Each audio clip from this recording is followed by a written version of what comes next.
Good afternoon. My name is Nicole Poole, and I attend Valdosta State University, and I'm interning at the Clare Boothe Luce Policy Institute. Maybe the patent office should remove trademark to Lucky Charms because it's offensive to Irish Americans. Hashtag not really. Poor leadership and skewed priorities force America to make hard choices. Obama and Clinton put us in these terrible positions. How about we make a deal? Anytime the IRS loses emails, they have to lose our tax bills too. These witty statements are written by none other than Miss Amanda Carpenter on what we all know as Twitter. Her conservative comebacks and quick responses have earned her a Twitter presence of 50,000 followers. With Mrs. Carpenter's tweeting, ladies and gentlemen, shut down your phones and close your Twitter accounts because she has the conservative movement taken care of. Carpenter is known as a blogger, author, and commentator. In 2014, she was profiled by Roll Call as Ted Cruz's Twitter torrent and leading conservative influencer on Capitol Hill. In 2011, Amanda was named by the Washington Post as one of the top 10 Capitol Hill staffers to watch. And in 2009, Politico named her as one of the top 5 best new TV pundits. Amanda graduated from Ball State University with a BA in Communication Studies. She worked as a congressional correspondent for Human Events and townhall.com as a national political reporter. Later, Carpenter worked as a columnist for the Washington Times, where she wrote a column called The Hot Button, which covered political and cultural issues. In 2006, her book, The Vast Right-Wing Conspiracies, dossier on Hillary Rodham Clinton, was published, and in 2008, she wrote about the presidential election for Glamour magazine blog, Glamocracy.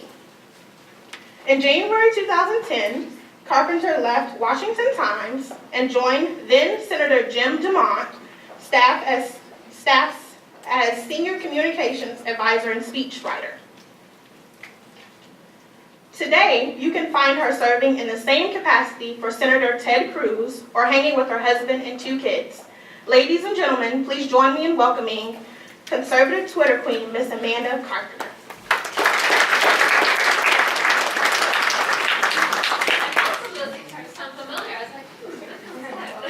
Hi, everybody. Thank you for coming to the Clare Boothe Luce event today. I'm so glad you guys are here. And I just have to tell you, today it's been a wonderful day so far. I don't know if any of you guys have been following the case of Miriam Ibrahim, a woman that was imprisoned in Sudan. It's a really horrific story. She refused to renounce Christianity, and for that she was sentenced to be in prison and be sentenced to die. She was pregnant when she went to prison. She gave birth with her legs in shackles, and she had to be in that cell with her toddler and infant child for the last few weeks. And we just got news today that they are going to send her home. So our office will be working on that, so it's just a really good day. So I'm just very hopeful that she gets home safely, and so my mind's in another place right now. It's just because this is a really good day. And one of the reasons that she was set free was the state government cited international outcry over her case. And this is something that as Ted Cruz's office, we've made her a priority to try to speak her name whenever we could. At the Texas convention, Cruz stood on the stage and declared that, he called on President Obama to bring her home.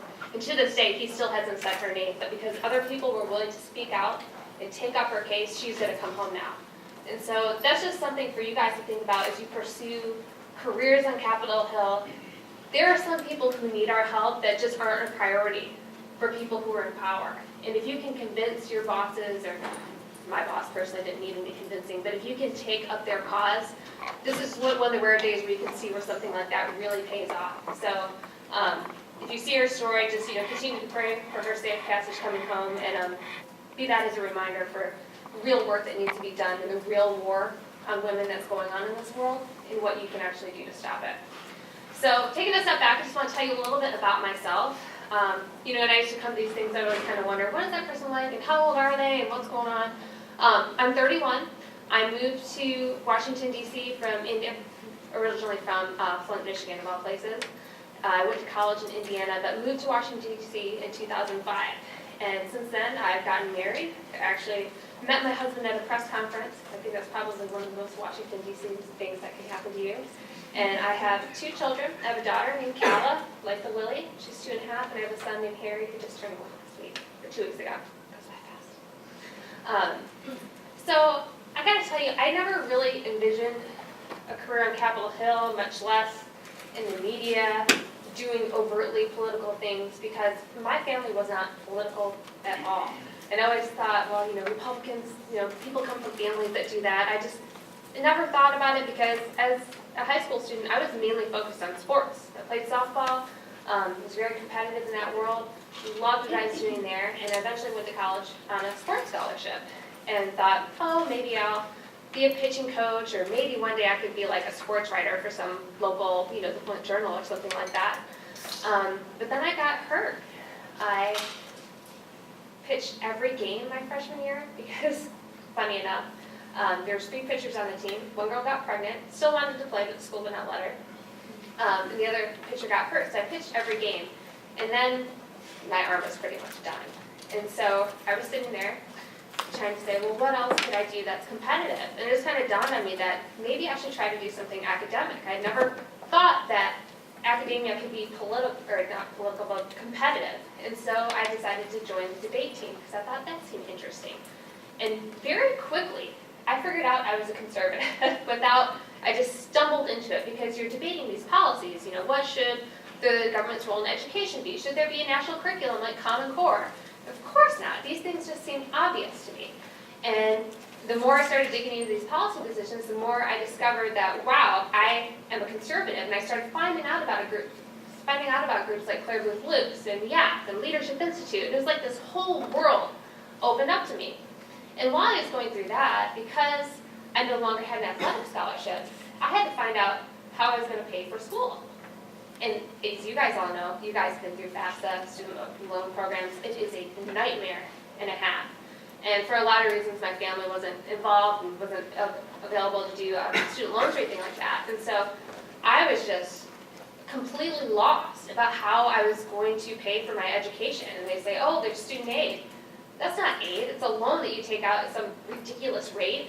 And so I got really upset, not about the availability of funds or loans, but I just wanted to ask, why does college tuition cost so much?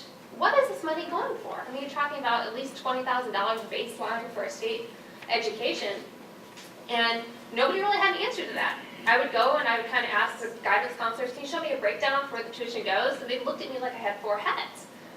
And so at that point, while I was going through the college debate process and then also trying to do this, I said, I want to write about this. I felt like there's some big secret. Like, I need to tell people that we should maybe have like a student alliance or something to figure out a way to find out where our tuition dollars are going, how we can bring it down.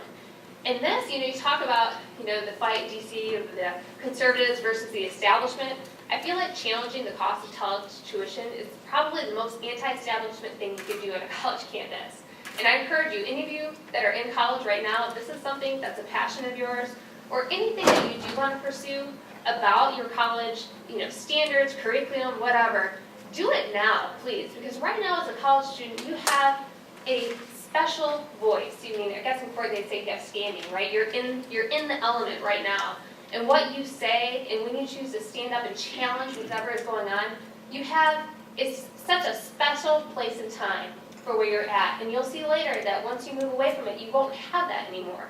And it becomes much harder to make these arguments. But if you're doing it now, I think it provides a lot of valuable lessons, but now is the perfect time to do it.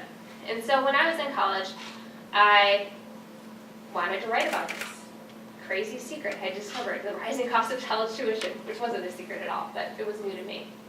And I was a communications major, so I went to the college paper, and I said, oh, hi, you don't have any people writing this summer. I will write some columns for free. I'd really love to. I'm in the debate team. I know how to write. I know how to make an argument. And they said, no, you're not a journalism student. Go away. And so at that point, a friend of mine said, have you ever checked out this thing called the Leadership Institute? I think they help kids learn how to start papers, so maybe you want to do that. And within a few emails, I was on a plane to Washington to get training to meet other students who were doing just that. And I sat down in a room much like this with other students who were doing that, and I just felt like the world opened up to me. I was so encouraged. I was so excited. I was so jealous of what the other kids were doing and the mileage that they were getting. And they were making a difference on campus. I mean, yeah, they were getting into trouble and rabble-rousing, and that's all fun, but actually they were challenging the status quo. I mean, these people that had put you in this position where you have to sit in these classes, pay all this money, and at the end of the day, you're wondering, was it worth it? If you want to make it worth it, challenge it while you're in it. And so that's what I started doing, and I started tracking down, what college professors were making. I was posting that, and along the way, I mean, just the most outrageous claims came out. It's on a website that I did out of my apartment, all on my own dime, my own time, and I got accusations from professors that the local Republican Party was paying me. I was disgraced to the school. There was a graduate assistant who photoshopped pages and pages and pages of pornography of me that I took to the president. She refused to do anything about it. And my favorite story of all is that I was writing about one professor who actually had been arrested a few times for trespassing on public or private property. He was an animal rights activist, and so he was going to local farms in Indiana taking pictures of pigs, the way that they're housed, because they were housed. And so I dug up the arrest record and I just wrote a little story about it. We made a flyer with his face, and it said just read about the story at bsu.net. And I just used a school photo when I made the poster. And lo and behold, I was accused of a hate crime because he had a beard and supposedly I made him look like a terrorist.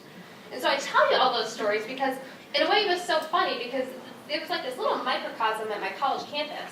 All these things that happened here happen every day in the larger political debate. If you are a woman and you're involved in political debate, I hate to say it, but someone is going to target you sexually online at some point. That happened in on my college campus.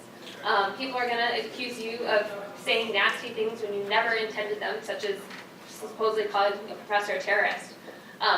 So learning quickly that this is what can happen once you kind of put your toe in the political debate was a very good lesson, and I'm so thankful it happened to me at a young age when I didn't need to be scared. I mean, yeah, it was intimidating.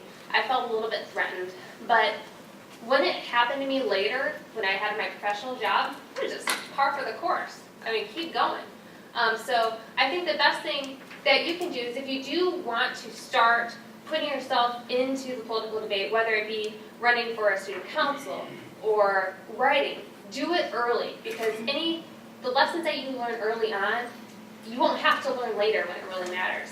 And so I moved to Washington, D.C. and did an internship at the Leadership Institute, and from there I got my first job at Human Events covering Capitol Hill. And it was so funny. The interview I went into, I sat down with Terry Jeffrey, just a wonderful man. I hope you guys can all meet him sometime. And he says, okay, if I give you a little tape recorder microphone, because not everybody had digital then, I'm feeling old. He says, will you walk up to Hillary Clinton and ask her, a question about whatever's going on? I said, I think I could do that. And he said, okay, here's a microphone. This is what you're doing next week. And so my job for the first 6 months was to take my tape recorder and try to target, I'm kind of like stalking them. Go find as many members of Congress and senators and ask them the same question. Because the beauty of it was that you'd ask everybody the same question, and then they all would give different answers. And so we printed it all out in 3 pages. And so it was one of the newspaper's most popular features, and that was my job, and that was my introduction to Capitol Hill. And it was really wonderful because you get all this up-close interaction with lawmakers, you get to learn the reporters, you get to see how they ask questions, and it's just a really interesting opportunity. But then the 2008 elections were coming along, and there was all this stuff going on. I mean, blogs everybody does them at this point, but then there was still a little bit of tension between the print and online sites, townhall.com. So I said, I think that would be really interesting to just blog the election. And so I moved over there, and from there I got the opportunity to do a lot more TV and really become known a little bit as a pundit. And one of the things that this scared me out of my mind, but one of the best things that you can do is try to do things that are really scary. It was a 2008 Democratic Convention, and at that point I was on O'Reilly Factor once a week. And so that day of the convention, it was my night to go on the O'Reilly Factor. And so you're in this big, huge convention hall, and you're a little bit walled off, the newscasters are a little bit walled off, And so you go in there, but then you're talking, and then the crowd starts roaring so loud you cannot hear anything. Bill O'Reilly's right here talking to me, asking questions, and you can't hear anything because the crowd is cheering so long, so loud. And if there's ever a time to be more prepared, it was that because he's very good, you know what subjects are going to come up. I essentially can look at the screen and know what he was asking me and just go into it anyway. And so it's just moments like that, you kind of look back at it and you may be so scared going into it, and I just try to tell myself, okay, 10 minutes from now, I'm going to be really glad that I got through this and did it. And that was one of those cases, and it went out fine. Nobody else knew anything that was going on. And that was just one of the craziest, wildest moments from the 2008 election for me. And then from there, I went to the Washington Times, where I started writing a column and doing a little bit weird blend of investigative work. So I'd have a daily column that I did called The Hot Button, and then at the same time, we would look deeper into stories. And at that time, I spent 6 months investigating the Veterans Affairs Administration, which is finally getting to the news now. And I don't know if you guys have any brothers or sisters that have been in the military, served abroad, and had to go through that process.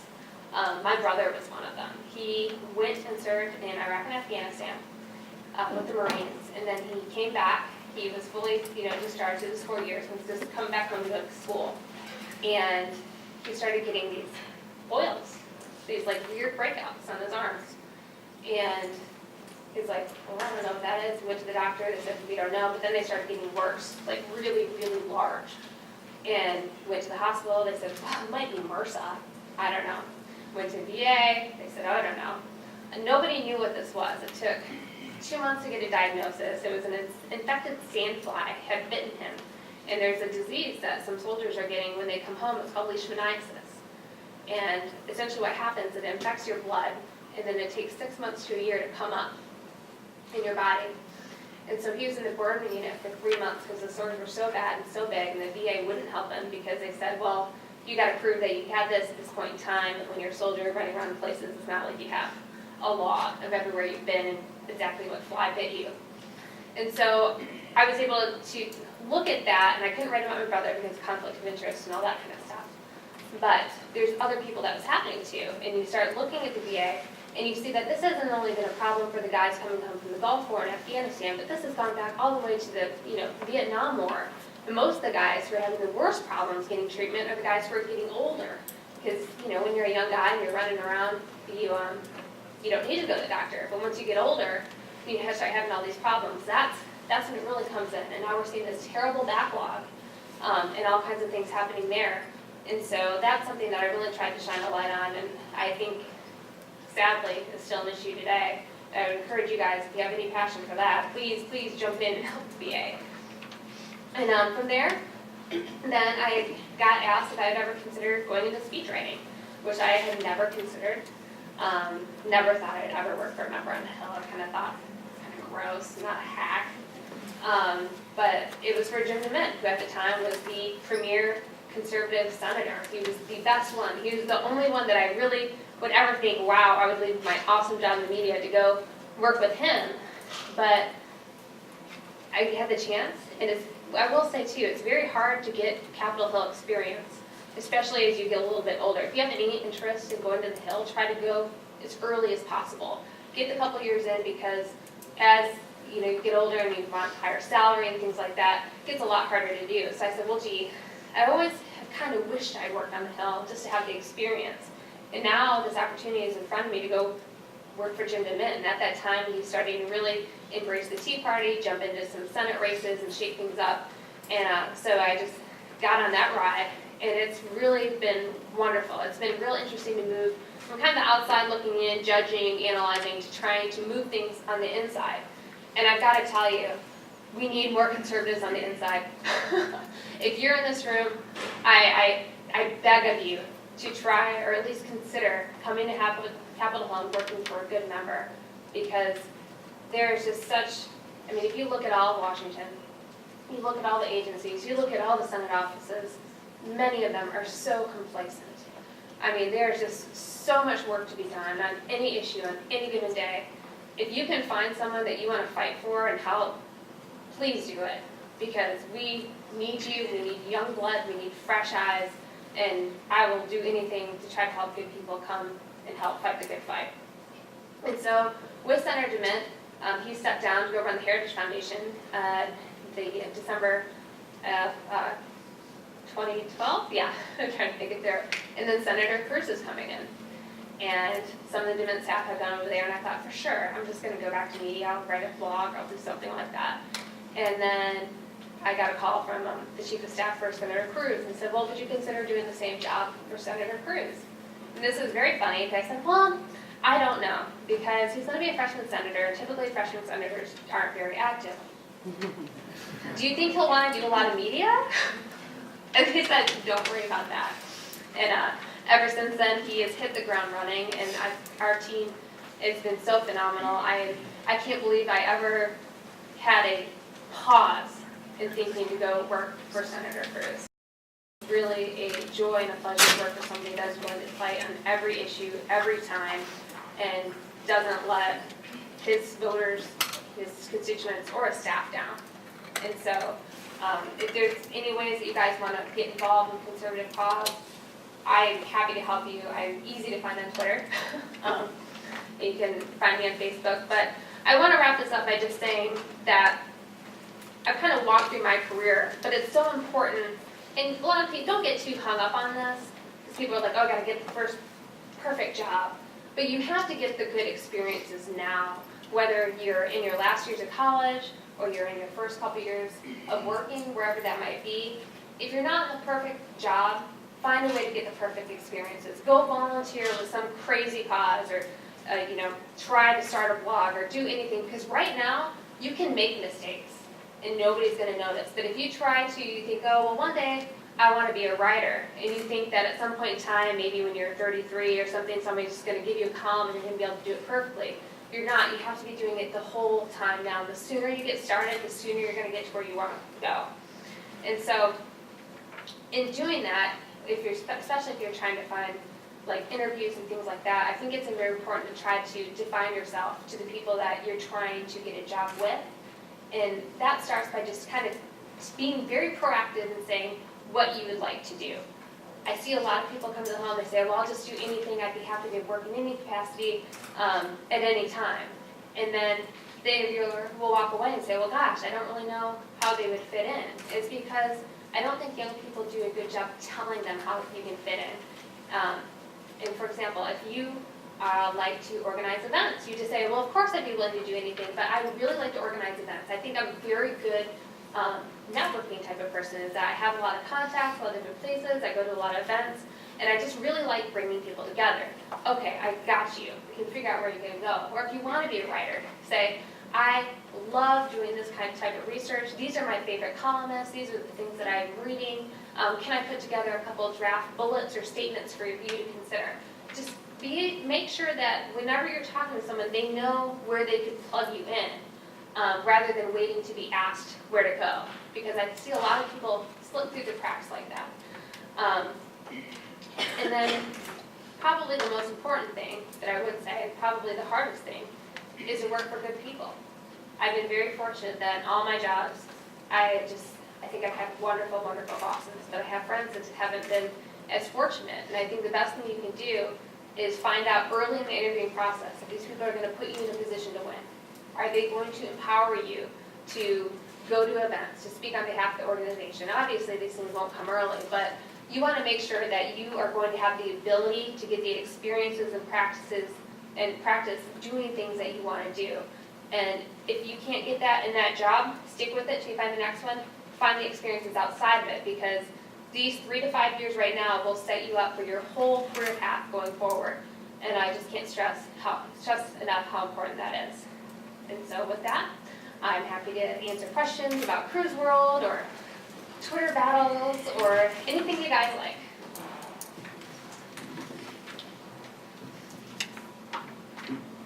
Guys, make sure you go to the microphone, and when you ask the question, if you could give your name and where you go to school.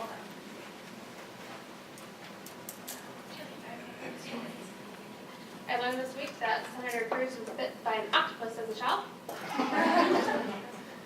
So that was a little tidbit that came out in an interview. I said, oh, interesting story, boss. Just jump up there.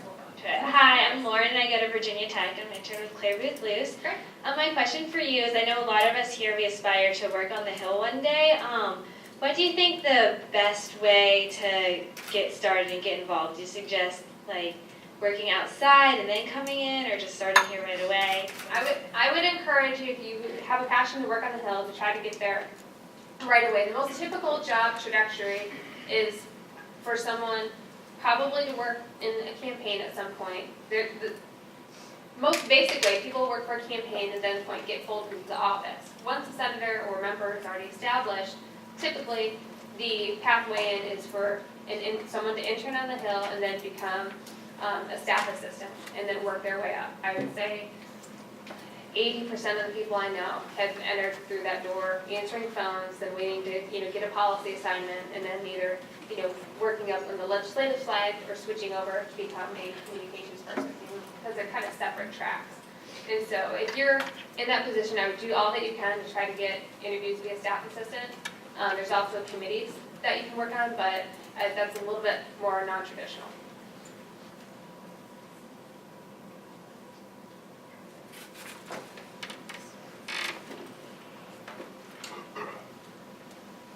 Hi, my name is Sasha. I go to UPenn and I'm interning in Paul Ryan's office. My question is about communicating a conservative ideology. I think a lot of times when you look at conservative solutions and really pay attention to them, you can see how they would work, kind of like how you were saying when you went into debating. But a lot of times in the media or with sound bites or Twitter, I guess it's harder to communicate those solutions because they don't just involve throwing money at a problem, so it's harder to explain them to people. I guess I was wondering, in terms of your Twitter queen title, how do you try to get your message across with such limited characters, oftentimes when people won't stop and understand something? Mm-hmm. I think my newspaper background for being able to think mostly in headlines, which helps you get down to 140 characters. But I will say, one of the difficulties we have in the office, and largely as conservatives, is that we want to be positive. We love our message. We know that the policies we promote will spread more jobs, growth, and opportunity for the country. But because of where we are, we're in the business of just saying no to about darn near everything, and that's not the happiest message of all time. So you have to find opportunities, and I think being able to pick the right times when an issue is hitting the media. Take, for example, this crisis we're seeing at the border. All these children are coming over alone. Well, conservatives have been screaming for, I don't know, since I got here in 2005 about border security. If you can't point to the border and the children that are living in government, military bases, and show that as a reason to why we finally need to secure the border and stop these dangerous drug smugglers from bringing children over, I don't know what is. I mean, my boss is down there today at the border highlighting that very concern, but the liberals are very good at finding a face for every cause that they have. We don't do that. It's like we don't want to make the bleeding heart case because it feels dirty or something like that, or we just say, oh, that's what the Democrats do. That's what we should do. Go find a face and a name and tell the story about what is happening. Like we found one of our constituents in Brooks County. I mean, it's just truly horrific. I mean, they were finding bodies that they had to bury in their backyard.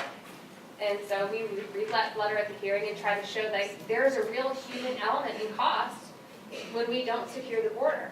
And so we just really have to find more vivid ways, like just throwing numbers and charts. Your boss is probably the best at it. Paul Ryan, his charts are good. I'll draw an exception for him. But many people just say, oh, well, this has saved $5 billion. And most people can't tell you how many zeros are in a billion. They have no idea what that means. And so unless you can really draw it straight to their pocketbooks or make it an issue about how it is going to make their life worse as an individual level, we're not going to win. Thank you.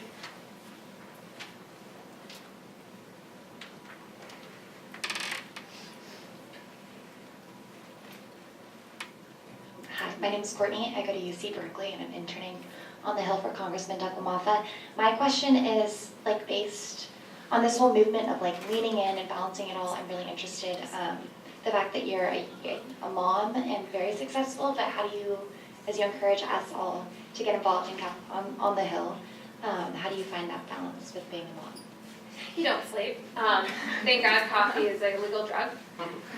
Just kidding. But I mean, I will say it is difficult. And think a lot of friends that I have my age, trying to balance is a big word. How do you find a way to balance? Let me tell you, number one, get married before you have kids.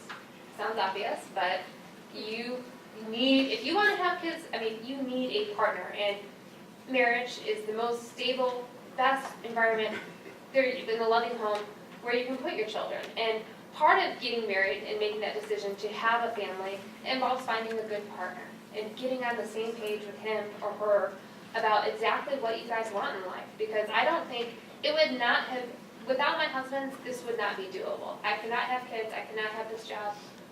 None of it would happen. And I know coming out of college is like, well, why did I think about getting married and all that kind of stuff? You kind of do, because if you don't put some thought into, can you find someone who's going to have the same goals as me? Either you're going to be with someone that doesn't share the same goals as you, or you're going to be alone wondering what happened at 35, 40, whatever age. And that doesn't mean that you can't get married and nothing will happen then, but it takes a lot of planning, and it takes a lot of thinking about things that are uncomfortable to think about at a young age. And so I would just encourage you, as you think about that, you're going to go on dates, you're going to meet a lot of guys. Once you start to get serious with someone, find out if you're going to be on the same page before you waste a whole lot of time.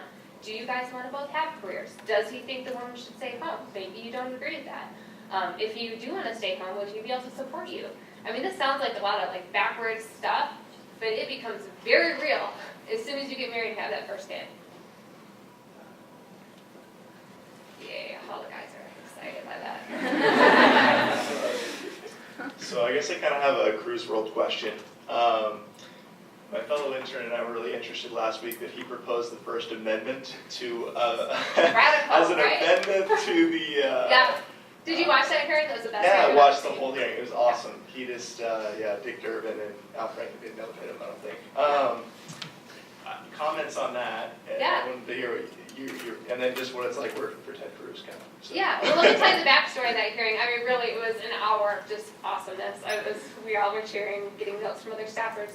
And basically the idea is 42 Senate Democrats have signed on to a constitutional amendment that would effectively repeal provisions of the First Amendment, crazy, to make it so that Congress can regulate political speech. So what does that mean? To them it means no more Koch brothers. In the real world, it means that they would be able to potentially regulate books, movies, TV ads, voter guides, any kind of speech that goes into the political world. And so my boss has a great legal background as a former Solicitor General of Texas. And there's a big profile of him in the New Yorker today that got published where everyone talks about how brilliant he is. And the liberal New Yorker profile writer reluctantly admits that he may be sincere and brilliant, but he's up to no good. That said. And so Senator Cruz has been really upset with this constitutional amendment that's been proposed, just because the way that they're presenting it is just a way to crack down on dark, shadowy money when it has real implications for free speech. It's alarming. Quite frankly, I cannot believe they're even talking about it. They know it won't get ratified. They just want to make an election issue. They just want to have hearings about it and scare every conservative group that wasn't shut down by Lois and Lerner at the IRS from doing anything in the next election. And so he said very simply, we're going to have a markup about this in committee, and I'm just going to suggest the First Amendment as an amendment. This is why Ted Cruz is awesome, because it's so simple. And lo and behold, every Democrat in the committee voted against the First Amendment. And thank you for that vote. We'll have fun messaging that later. And then in the hearing, Al Franken, senator, former Saturday Night Live host, Senator Cruz just said, well, doesn't it, I remember when you were on Saturday Night Live, and it was just really great. You guys did all that funny stuff, making fun of George Bush. That was really some of your best work. Al Franken, yes, that was good work. I just love that. And Cruz says, but what you're proposing, you could effectively shut down Saturday Night Live. Can you say your amendment wouldn't do that? And they just had nothing to say. And eventually Dick Durbin gobbled them out. They ran out of there. I won't say like cockroaches, but they scurried out of there very quick. But this is just, it's one of the joys of working with someone who is so confident in his position and says, you know what, I'm sick of these guys trying to get away with this crap. I'm going to challenge them. And then we have staff that are equally bold, you know, in the Judiciary Committee and other places, and instead of saying, oh, Senator, I don't know, that might make Senator Leahy and the chairman mad. They say, let's do it. You know, we'll get you binders of information, we'll get you all the Saturday Night Live skits that you should bring up with Al Franken, and we go for it. And it's just, I think it's the best place to work in Capitol Hill right now. Really tall. My question is, will you ever write another book? Possibly. I'm so busy. I mean, honestly, we do so much writing right now. I'd have to get out of the world of like writing statements and quotes and op-eds and things like that. The opportunity that came up to do the book on Hillary Clinton, it was something I was asked to do, wanted to do, loved the idea, thought it was going to be a lot of fun. But I think I really want to wait. Like, I could see not doing another one until like I'm 40 or 50. Just waiting a while and let it settle, because I feel like I'm learning so much right now, every single day, that it would take a long time for me to step away from it and want to do something in book form again. Okay. I have another question. Okay? What's probably the most thing that you've learned, or the lifelong lesson that you could take away from your career? Probably the thing, it would be to always keep your mind very open for what opportunities could come. Meaning that I started to talk off saying I could have never pictured myself working for a Republican Southern senator as a girl from Clinton, Michigan who just liked to play sports. That just didn't make any sense. But allowing yourself to be open to what experiences bring you, and having people bring you opportunities. I mean, and hearing them out. I mean, the job that I got writing a speech, becoming a speechwriter for Senator Mint, a friend of mine just said, hey, do you want to go out to coffee? Sure. Always say yes to coffee. When someone cryptically asks you to go out to coffee, it's always about a job, so always go. And so I said, sure. And then he kind of asked and said, well, do you think you'd be interested in this? And I was kind of like, I don't know, let me think about it. And thank God I did think about it, because I slowly warmed up to the idea, and within 48 hours, I was like, oh my God, I'm an idiot. Why didn't I just say yes on the spot? So really, just let people, if somebody tells you, I can see you being good at this, don't be so boxed into what you think your career must be that you couldn't consider it. Let yourself think about it. It might be a terrible idea. So what? Open yourself up to it. Thank you. Thanks. The last question. Hi, I'm Dylan. I'm from Wyoming, and I go to school at Colgate University. Great. I wanted to ask, with your debate background, you have a lot of experience thinking on both sides of the issue. You have to really develop that. And as a policy analyst, and then later on as a speechwriter, now you're working with Senator Cruz, do you ever feel a little bit dirty with partisan politics and having to always spin things one way? Or does it generally align with what you like to do? No, I mean, I've honestly never, this is kind of funny as a speechwriter, a lot of times people ask me if I first get to know them, and they'll say, oh, well, tell me about the speech you wrote that you really didn't agree with. I can look you in the eye and say, I've never had to do that. Thankfully, my thoughts have naturally lined up with the bosses that I've worked for. I mean, I will say sometimes it gets a little, like, it can get tiring having to think of, like, oh, I can't say it this way because they'll take it that way. And knowing that maybe you can't be as unbridled in your arguments, or you have to kind of leave something out just because you know if you make a certain point, they'll spend all the time on that point. And this gets into debate tactics. It's like, well, it might be a good point that you're trying to make, but if you have to spend 95% of your time answering it, sometimes you got to leave it off. So if I get frustrated, sometimes it's with that, but that's part of being strategic in the communications. But I would say, you know, if you find yourself working for someone where you feel like you're always having to spin or say things and twist it so you don't agree with it, you're probably just in the wrong position.